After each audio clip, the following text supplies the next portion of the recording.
Good evening, Doctor. Good evening, Mr. Bartell. Draw up your usual chair. Thank you. That's it. Well, did you enjoy the Christmas holidays? Well, I've had a whale of a time, thank you, but I don't think I can face a turkey or a mince pie for at least another year. How about you, Doctor? Oh, I had a very pleasant week, too, my boy. Parties, visitors, and a flattering number of Christmas messages to be answered. Oh, say, you got a new pipe. Is that a Christmas present? Yes, new pipe, new tobacco pouch, and a pound of my favorite tobacco. All of them sent to me from London by an old client and a friend of mine, Sir Ian Dunbar. An old client, huh? Well, do you mean he was one of your patients, or was he someone that you and the great Sherlock Holmes helped? The latter, Mr. Bartell. As a matter of fact, it was receiving this gift that reminded me of the story I've decided to tell you tonight. A story in which Sir Ian Dunbar played a prominent part. And how did it begin? The day before New Year's Eve in 1899, Sherlock Holmes and I sat in opposite corners of a first-class railway carriage as we sped towards Edinburgh in the Flying Scotsman. What took you and Sherlock Holmes up there, Doctor? It started off as a holiday visit, Mr. Bartell. My old friend Sir Walter Dunbar had asked Holmes and me to spend a few days with him at Dunbar Castle, about 20 miles outside Edinburgh. After we left King's Cross Station, Holmes, his sharp, eager face framed in his deerstalking cap, dipped into the bundle of fresh papers which he'd brought with him. We left Bedford far behind us before he thrust the last one of them under the seat, leaned across, and offered me his cigar case.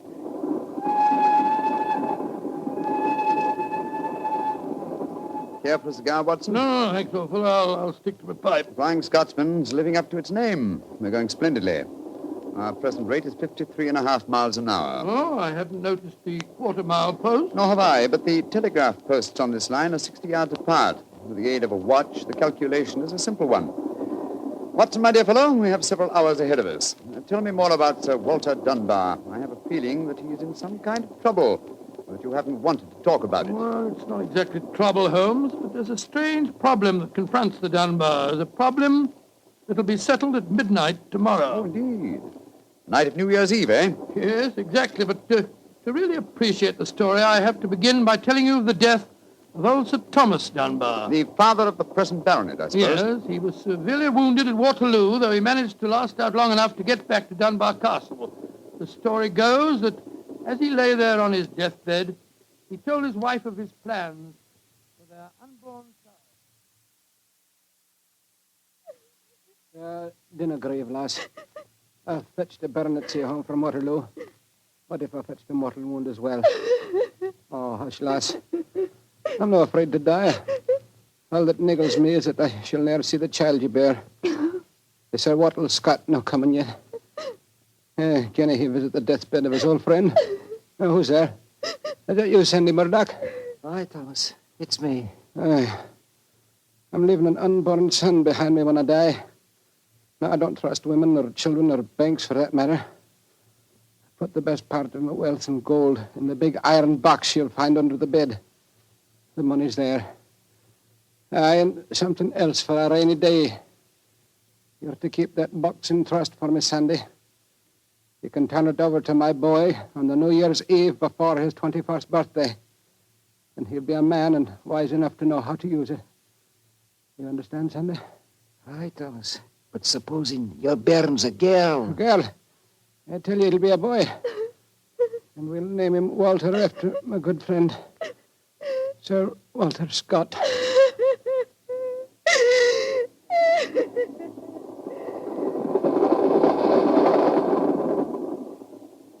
Very interesting story, Watson. And that child, of course, is the gentleman we are going to see now, Sir Walter Dunbar. Exactly.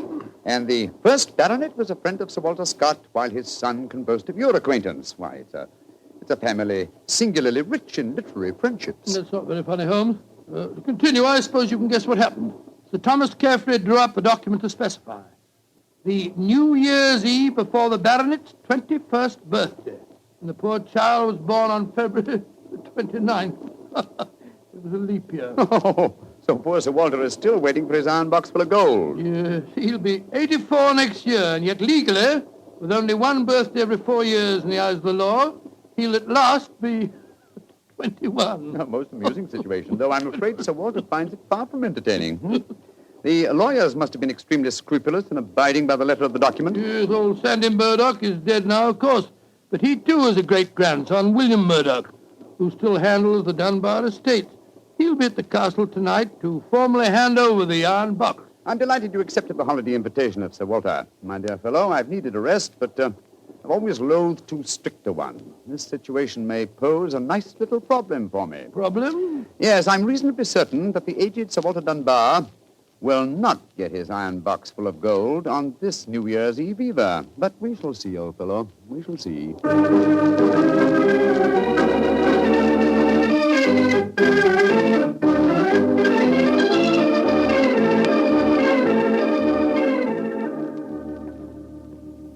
Dr. Watson, I'm glad to see you and Mr. Holmes here at the castle. Thank you, my boy. Holmes, this is Ian Dunbar, Sir Walter's grandson. How do you do, Mr. Dunbar? I'm very proud to meet you, Mr. Holmes. I've heard a lot about you. Our grandfather will be down in a few moments. Let's go into the library, shall we? Well, I imagine Sir Walter's quite excited about tonight's ceremony, isn't he? Wouldn't you be, if you'd waited 63 years too long for an inheritance? Indeed, I should. Thank the Lord I had the foresight to be born on the prosaic date of August the 21st. In the event of your grandfather's death, you will be the next baronet, I take it. Yes, Mr. Holmes. You see, my father was killed 2 months ago at Mafeking. Yes, I read about it in the papers, my boy. I'm very sorry. Thank you, Doctor. The opening of the box isn't going to be the only ceremony at midnight. Dorothy and I are announcing our engagement. Dorothy? Dorothy Small. She and her father are staying here, too. My congratulations. Yes, indeed, Ian. Indeed, mine, too. Thank you. It's been quite a battle with her father, though. He's a businessman and isn't impressed with titles when they aren't accompanied by a suitable income. But when we told him about the inheritance, he relented and gave his consent. Here's Dorothy now. Dorothy, darling, I want you to meet 2 friends of mine, Mr. Sherlock Holmes and Dr. Watson. How do you do? Now, how do you do, Miss Small? How are you, my dear? From what this young man's been telling us, I gather that congratulations are in order. Thank you. I finally persuaded Father that Ian would make a worthy son-in-law. For a while, I was afraid we'd have to elope to Gretna Green, live in a cottage on bread and cheese and love, and brave the parental wrath, just as they do in the storybooks. Oh, Sir Walter, there you are. Oh, Watson, my dear boy. How are you? And this must be your friend Sherlock Holmes. How do you do, Sir Walter? Very well for a young nipper who'll be 21 at midnight. Gentlemen, may I introduce Mr. Herbert Small? How do you do? How do you do, sir? I believe that we have to congratulate you on the engagement of your daughter. That was supposed to remain a secret until midnight. The Dunbar box was finally opened. Dinna be grouchy, Herbert. The children are in love, and I'm going to settle money on Ian, and it's New Year's Eve. Let's enter into the spirit of the occasion.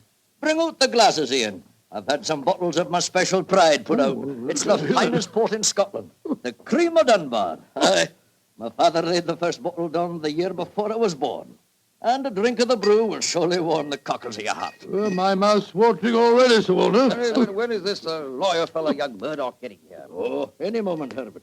As soon as he arrives, we'll have dinner, and then we'll be ready for the evening ceremonies. He's bringing the famous iron box with him, Sir Walter? If he doesn't, they won't get any dinner, Holmes. Ian, pass the glasses around, my boy. There you are, Murdoch. Good evening, Sir Walter. Oh, you've got the box with you, I see. Now the party's complete. Oh, let me introduce you. Miss Small, her father, Mr. Small, my grandson, Ian, you know. Mr. Sherlock Holmes, Dr. Watson. How do you do, sir? I'm sorry I'm late, Sir Walter. My train was delayed. Oh, that's all right, Murdoch. You're here, and you brought the box. That's all that matters.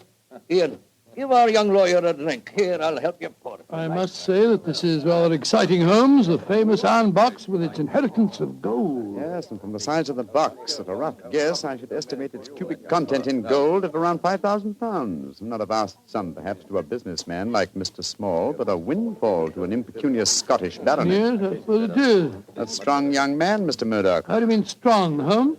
A box that size, full of golden sovereigns, would weigh a considerable amount. And yet the lawyer carried it single-handed. Now that we're all assembled, I'm going to propose a toast.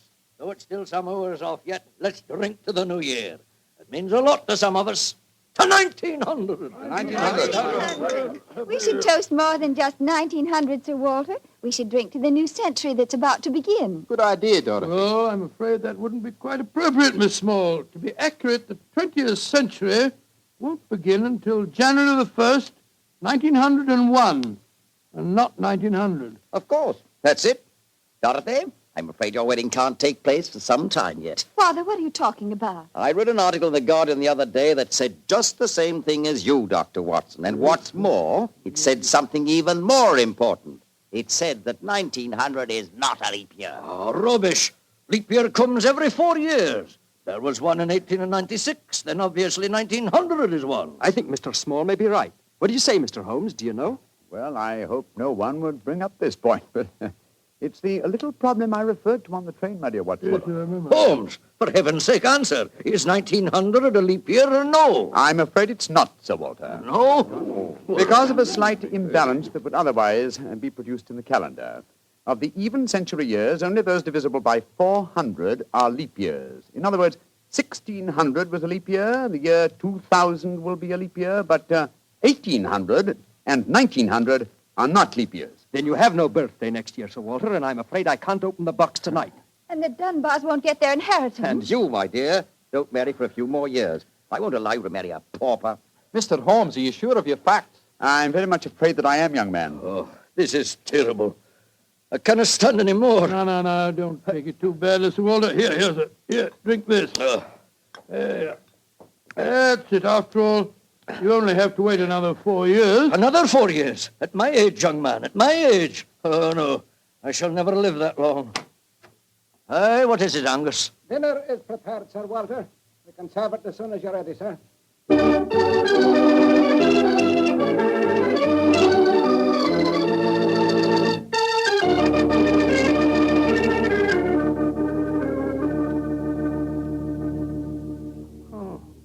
What a miserable meal, Holmes. The Walter's gone to his room, the young lovers are nearly in tears, and Small and the lawyer Murdoch seem to be positively gloating. Yes, a most depressing atmosphere in which to welcome the new year. But let us, at least, make the best of it. I think I'll go and have a talk with Sir Walter. And you, my dear chap, why not try and cheer up the young folks? Some of your experiences in India may make them take their minds off their trouble. Yes, quite an idea. I'll join you in the library. Call me if you want me, Holmes. Ah, there you are, my dears. Hello, Dr. Watson. All alone in front of the fire, eh? I'm afraid we're not in very good spirits, sir. Oh, nevertheless, I'll sit down here and join you, if you don't mind. Misery loves company, you know. You're very kind, Doctor. Oh, not at all. I was just trying to persuade Ian to elope with me. But he's being most ungallant. He won't even consider it. How can I, darling? I've got under 200 pounds a year in my own right. How could we live on that? I was counting on the money the grandfather was going to give us to get me started. Now, Miss Small, a little earlier you talked of Gretna Green and bread and cheese and love in a cottage. Yes, there's a lot to be said for it, you know. Well, to be said for it, yes, Doctor. But have you ever tried it? Not literally, my boy, but I may tell you that when Mary, my wife, and I were first married, I had very little money. In fact, my income was just about the sum that you mentioned. And we were very happy. Ah, but you have a profession, Doctor. Look at me. I've been trained for nothing except to be Laird of Dunbar Castle. I can't support a wife on tradition. But you're young, Ian. You can get some kind of position. I'm sure you Yes, can. of course. As a matter of fact, I think that... Holmes, what is it? What's wrong? There's devil's work afoot, Watson. Come with me, old fellow. And you, Mr. Dunbar. Mr. Holmes, what's happened? It's Sir Walter. I went to his room. It was in darkness, but in the moonlight I saw two figures struggling by the open casement. One of them was Sir Walter. As I entered, he disappeared from sight. His attacker had pushed him out of the window into the moat. How dreadful.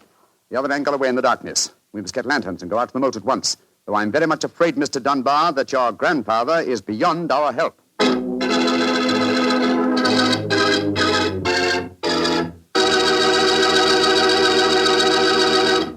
Dr. Watson will be back in just a second, so I'd just like to remind you that if you want to serve a wine over the holidays that you're sure the ladies will enjoy, serve Petri California Muscatel. Petri Muscatel is a golden wine with a wonderful flavor. The flavor of big, plump Muscat grapes. And you know what a flavor that is.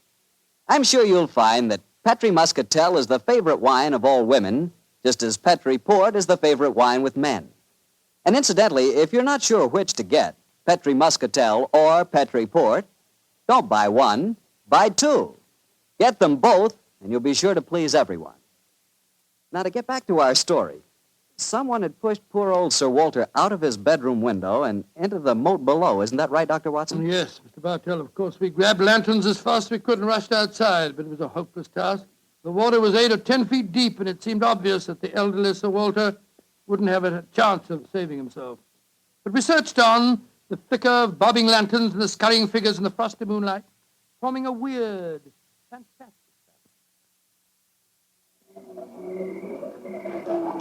Angus, bring a lantern over here. Aye, sir. Can you see anything, Holmes? Not a thing. I don't see why your friend doesn't call the police, Dr. Watson. He's accomplishing We nothing. thought there might be a chance of finding the old man alive, Mr. Small. He wants to avoid a scandal, if possible, for your sake, sir, as well as the Dunbars. The scandal can't touch me or Dorothy over this. Her engagement was never announced. Thank heaven. That's a great pity, sir. I should think some new blood in your family would be a great improvement. You're being confoundedly impertinent, Doctor. And you'll be confoundedly heartless, sir. Well, Holmes, have you given up hope? I'm afraid we'll never find him without dragnets and grappling hooks. Have to call the police. What time is it? Sir Ian, you know the time? What did you call me, Mr. Holmes? Sir Ian. By Jove, yes. It does seem a bit premature, Holmes, but of course you're right. If your poor grandfather's dead, Mr. Dunbar, you're the baronet now. And the time, Sir Ian? It's 11:45, Mr. A Holmes. quarter of an hour to the new year. Sir Ian, doesn't that fact suggest something to you? Yes, it does. So I'm the new baronet, am I? Very well, then. There'll be no more talk of the police for 15 minutes. I want all of you to come back to the castle with me. As the last chime of midnight rings out, I shall have a statement to make. A statement that I want you all to hear.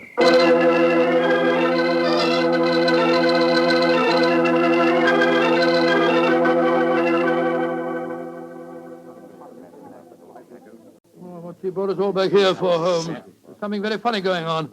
I tell you, I don't like the look of it. And I, Watson, like the look of it very much. I wish you wouldn't be so dashed mysterious. What are you up to? You haven't taken a step yet towards finding the murderer. Haven't I?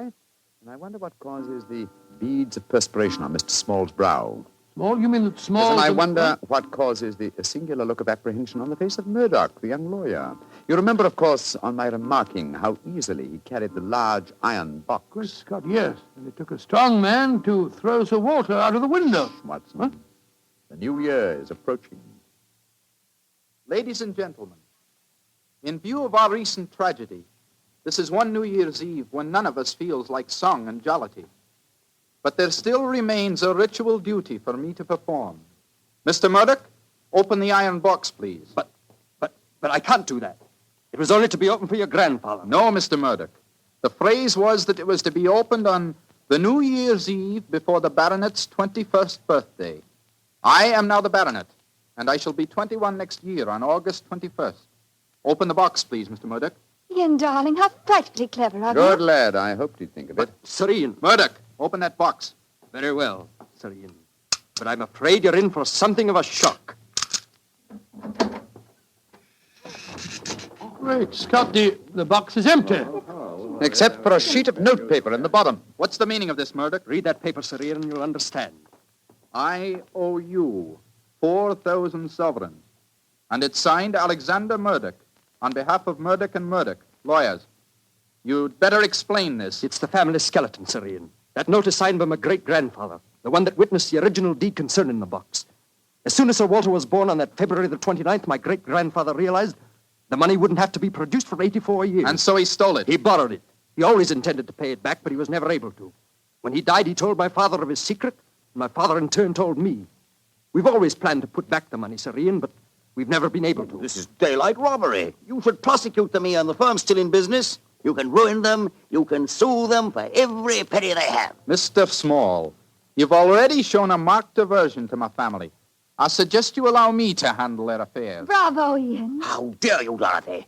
Go to your room. No one's going to their room. No one's leaving here until the police arrive. I'm convinced that one of you murdered my grandfather tonight. And if you ask me, it's obvious who that someone is. Who, Dr. Watson? You, Mr. Murdoch. You came here planning to kill poor old Sir Walter because you never intended to open that box. You thought that your secret would die with him. That's a lie. I was going to tell him everything and then ask for time to pay the money. I didn't kill him. Of course he didn't. There's your murderer. You yourself, Ian. Father, what are you saying? I'm saying that Ian's the murderer. He saw that the box wasn't going to be open for another 4 years. He realized out the money couldn't marry Dorothy, so he killed his grandfather and then order the box opened. You're trying to cover yourself. You pushed Grandfather out of that window tonight. You thought that if he died, the box would never be opened. So Dorothy couldn't marry me. You young whippersnapper. Gentlemen, please. Upon my soul, Holmes, you seem remarkably calm. Do I, my dear Watson? I must say I'm absolutely fascinated by listening to three people accusing each other of murder, and each of them producing perfectly sound motives. It's a remarkable example of the dangers of reasoning from motive alone. We should profit by experience, Watson. Mr. Holmes, how can you be so calm? There's a murderer in this I room. suppose this game of charades is getting a little out of hand, Miss Small. Let's conclude it. You'd better come out now. That tapestry, it's moving. A happy new year to you all. Grandfather. Sir Walter, oh, am I seeing a ghost? Oh, Sir Walter, you're all Now, right. what kind of a game have you been playing? It's a bunny game that Holmes and I invented. You might call it forcing the issue. I was determined to have the box open before the next 4 years were out, whilst I was still alive to look inside it. But the trickery of your family, Murdoch, has made me a very unhappy man. Sir Walter, I shall pay back the money in a few years. I swear I will. It'll be too late to do me any good, but I'll take care that Ian gets it. I've half a mind to prosecute you. Grandfather, the money isn't important now that you're all right. You were counting on it just the same, my boy, so that you could marry Dorothy. I know that. She'll never marry a pauper. I won't allow it. When I'm 21, you can't stop me, Father. And I am going to marry Ian. Be quiet.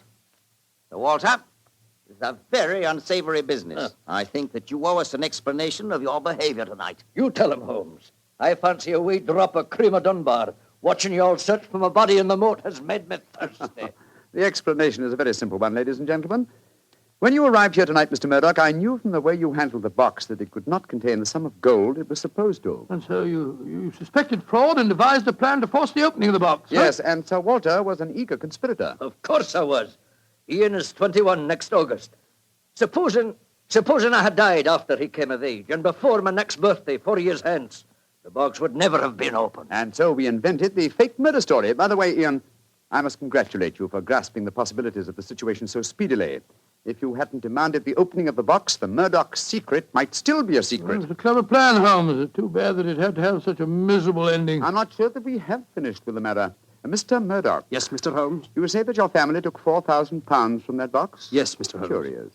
I would have sworn from its size that it would hold closer to 5,000. And in your account of the legend, Watson, you told me that Sir Thomas Dunbar stated of his deathbed that he had put something else in the Yes, box. that's right. Something for a rainy day, is that Yeah. it? Mm-hmm.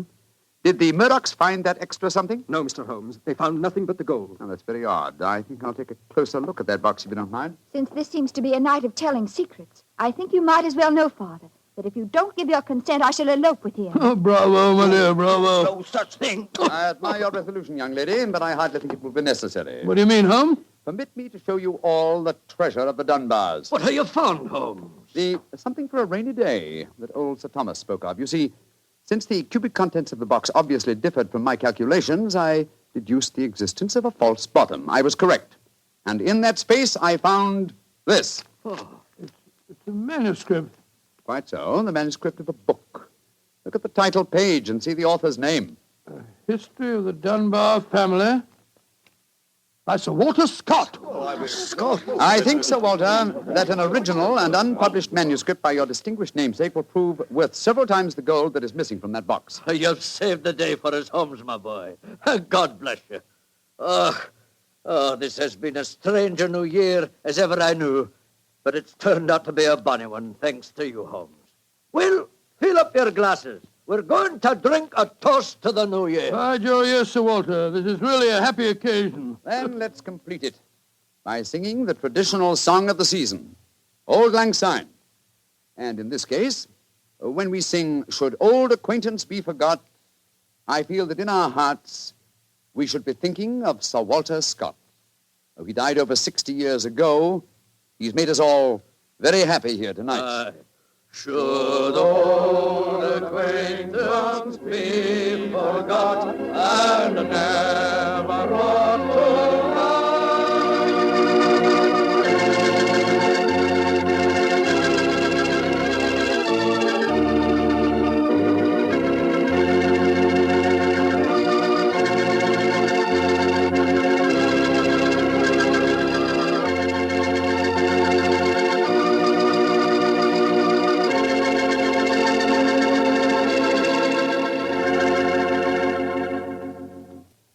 Doctor. That turned out to be a very happy new year for all concerned. Yes, that's one new year that I'll never forget. Well, I sure hope you'll always remember this one, too. Oh, just a second, my boy. That calls for a glass of port. Fine. Well, to a happy new year, my boy, for you and for our many friends listening in. And to you, Doctor. Oh, thanks, boy. Ah, that's good. Doctor, this has indeed been a pleasant association for me. Oh, I'm glad to hear. You're the best storyteller I've ever known, and the Petri family makes the best wine I've ever tasted. I hope that just as they've been making wine for generations in the past, the Petri family will continue to make fine wine in the future. And Mr. Bartell, I know that you'll always be here to tell us just how good that Petri wine is. Well, I hope so, Doctor. And I hope you'll always be right here beside me to tell another swell story about Mr. I hope Holmes. so too, my boy. Oh, and incidentally, Doctor, what new adventure are you planning to tell us next week? Next week, Mr. Bartell, I'm going to tell you a weird story. It starts with a series of murders on Hampstead Heath and ends with a battle to the death in a burning waxworks. I call it the strange case of the murderer in wax. Tonight's Sherlock Holmes adventure was written by Dennis Green and Anthony Boucher and was suggested by an incident in the Sir Arthur Conan Doyle story, The Silver Blaze. Music is by Dean Fossler. Mr. Rathbone appears through the courtesy of Metro-Goldwyn-Mayer, and Mr. Bruce through the courtesy of Universal Pictures, where they are now starring in the Sherlock Holmes series.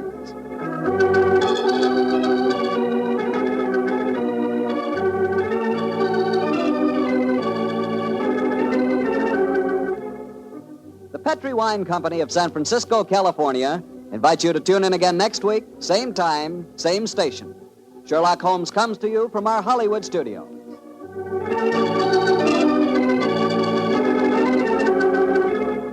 This is Harry Bartell saying good night for the Petri family. For a solid hour of exciting mystery dramas, listen every Monday on most of these same stations at 8 o'clock to Michael Shayne, followed immediately by Sherlock Holmes. This is the Mutual Broadcasting System. I would like to thank Phyllis White for taking the time to tell us about her husband, Anthony Boucher, and also about Dennis Green, and those wonderful times, not so long ago, when Holmes and Watson were played by Rathbone and Bruce. The 2 episodes you have just heard are part of the new adventures of Sherlock Holmes, starring Basil Rathbone and Nigel Bruce, and are a 1988 copyrighted production of 221A Baker Street Associates. The Sherlock Holmes stories and the characters of Sherlock Holmes and Dr. John H. Watson were created by Sir Arthur Conan Doyle and are used with the kind permission of Dame Jean Conan Doyle. This is Ben Wright. Won't you join me again sometime soon for 2 more new adventures of Sherlock Holmes? Thank you for listening.